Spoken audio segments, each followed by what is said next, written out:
Ladies and gentlemen, please help me welcome Captain Paul Ferris and Staff Sergeant Joe Lopez.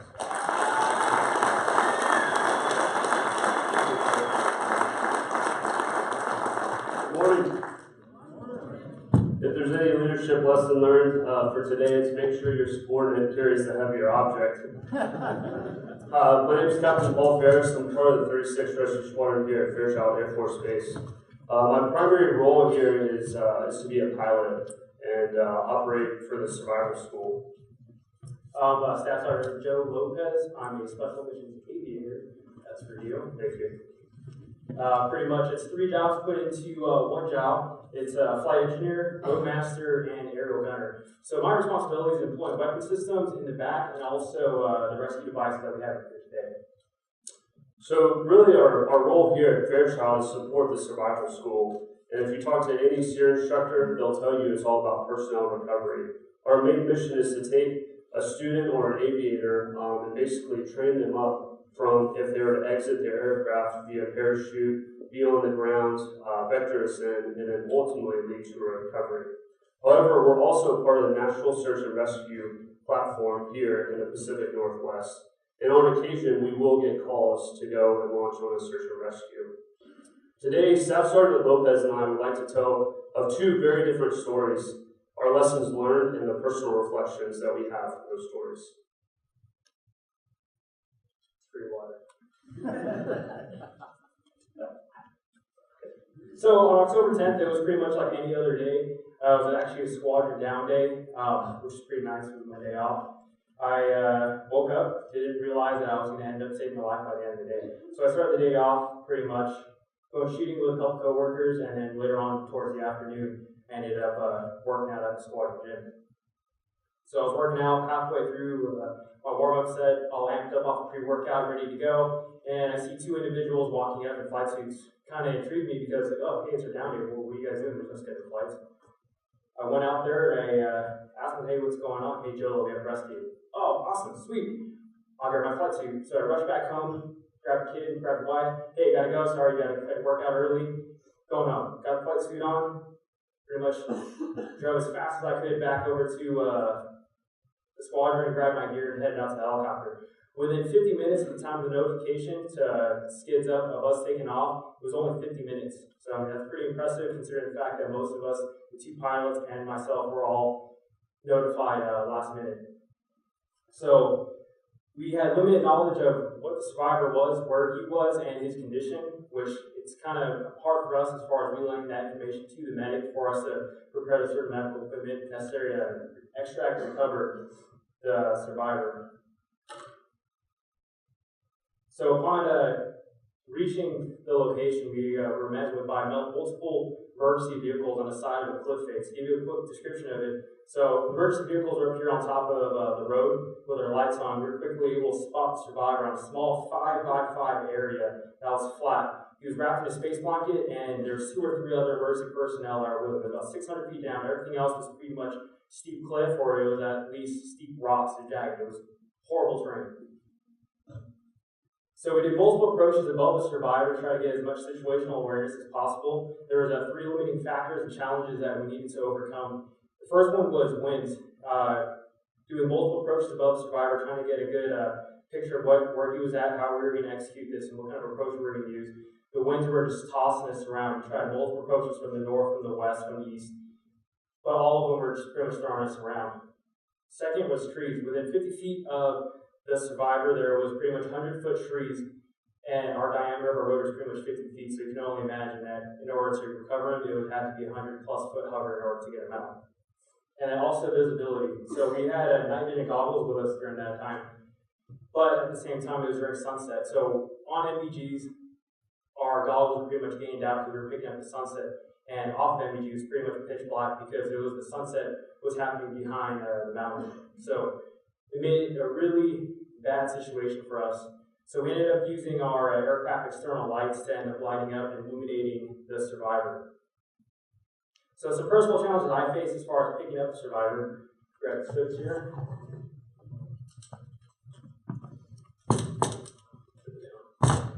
I'll give you a quick brief on our stokes. So you know what I'm talking about here. So we have a tagline. So this tagline is used to pretty much stabilize the stokes when we pick it up, because when we pick it up from the cable, it has a tendency to spin violently.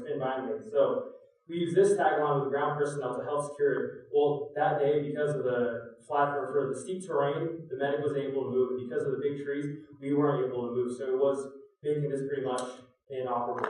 So some challenges I faced was pretty much picking the guy up. As soon as he picked up, he was spinning violently. I could see on his face he was happy that he was coming out. He was being rescued, but at the same time, I think he was getting a little motion sickness. So it came down to me timing his head to the bottom of the skid, making sure he safely got into the cabin. So after I got him into the cabin, he was kind of heavy. I had to throw my back out because of it.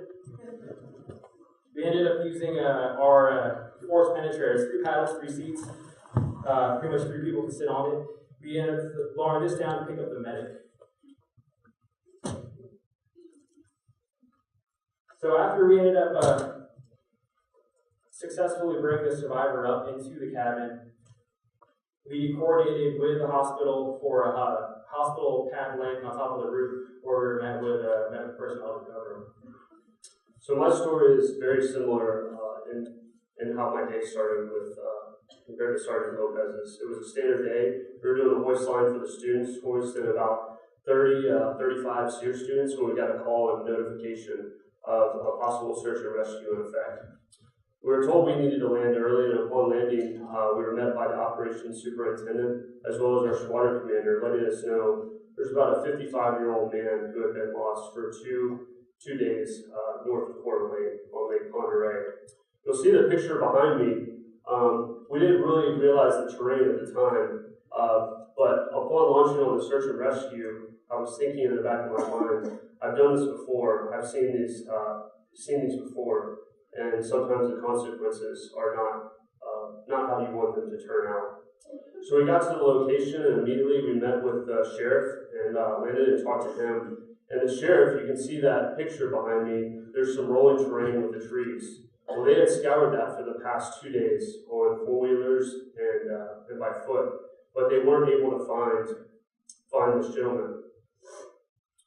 Also in this picture is that steep ravine that you also see, and that was the primary area that they wanted us to search. And by my best estimation, I think that's probably an 85-degree slope and would take days, if not weeks, for rappellers to search. So long story short, we ended up searching the area, and we spent somewhere around 2 hours just scouring and doing basic searches of this steep terrain. Long story short, we ended up spotting. We were running low on gas, and we spotted a lone orange vest at that time. Well, obviously, a lone orange vest on a steep ravine, it definitely sets off some alarms, but unfortunately, we were out of gas. So we went to Coeur d'Alene, grabbed gas, met as a crew, talked about what our game plan was, and knew that we needed to start our search from that lone orange vest and work our way out. From there, working from the vest, we spotted a black bag. And then probably somewhere around 30 minutes later, we were able to spot this individual. Now, it was at that moment that the training and everything that we had been practicing, it became real. We were no longer in a training scenario. This is a man's life that we were talking about. And unfortunately, the consequences were lethal. We felt that we needed to bring closure to the family. An additional thing that we also found out was that this was a member of the SEER family, a relative of the SEER family. So it struck real close to home for all of us on the crew. Upon finding this gentleman, we went ahead and relayed the coordinates to the sheriff and passed on the information, and he was later recovered. I share this story with you for a couple of reasons.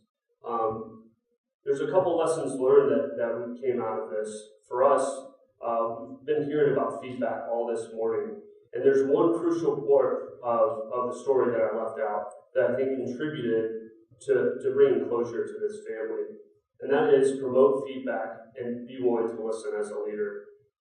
See, there was a gentleman that was on this flight, and he had only flown with us for 2 weeks, and this was actually his first rescue and his first time flying with me. I really didn't know. I didn't have that great rapport with him. But he made a suggestion while we were flying along that he could see the terrain better and be able to search better if he had binoculars. So we looked down, and you could tell the terrain was so steep because typically we search at a 45-degree angle, but instead we had to look directly down. So he made that request, and I thought, what the heck?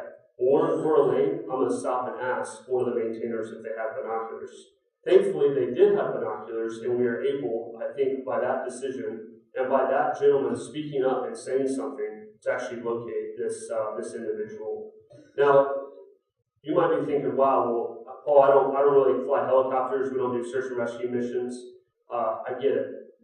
At the same time, there's conference rooms that you're in. You're having talks around the water cooler, so to speak. Those are the times that you need to listen to the youngest members. I'm a young aviator myself, and if I didn't listen to that gentleman, we might not have been able to spot that person. And that might have been it. We might not have been able to bring closure to that family. So that one little key suggestion that he said, if I chose to ignore it, the consequences could have been catastrophic. The second lesson that we learned in what Sergeant Lopez and I learned is that you need to be multifaceted. In both our survival and both our search and rescue scenarios, we were faced with challenges that we needed to overcome. If we approached it just with our training and just what we knew, just the basic and kind of book answer, we might not have been able to solve the problem. For instance, Staff Sergeant Lopez wasn't able to use the tagline, so he had to adapt while the litter was spinning. And for myself, we had to come over basically the terrain and search directly down. So those were the two key lessons that we learned. And Staff Sergeant Lopez is going to summarize the third one. Kind of piggyback on the second lesson learned, flexibility. Key air power is flexibility, right? Absolutely. The last lesson learned is pretty much train how you fight.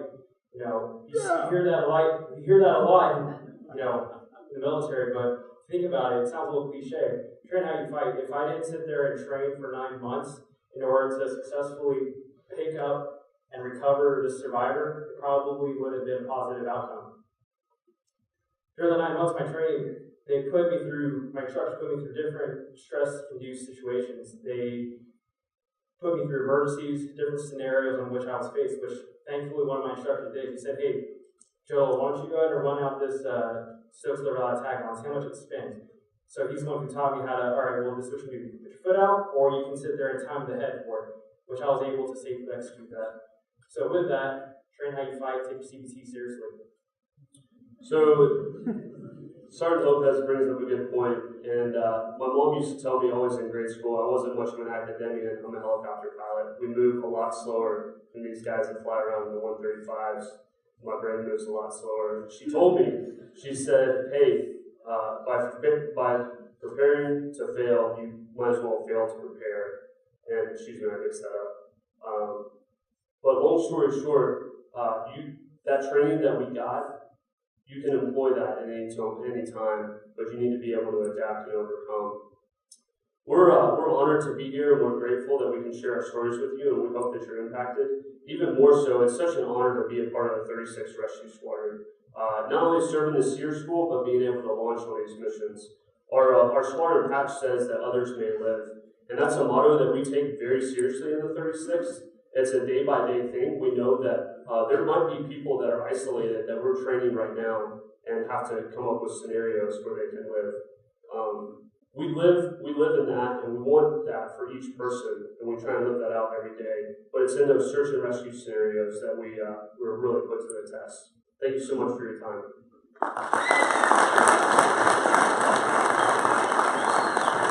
Capt Ferris and Staff Sergeant Joe Lopez, thank you very, very much.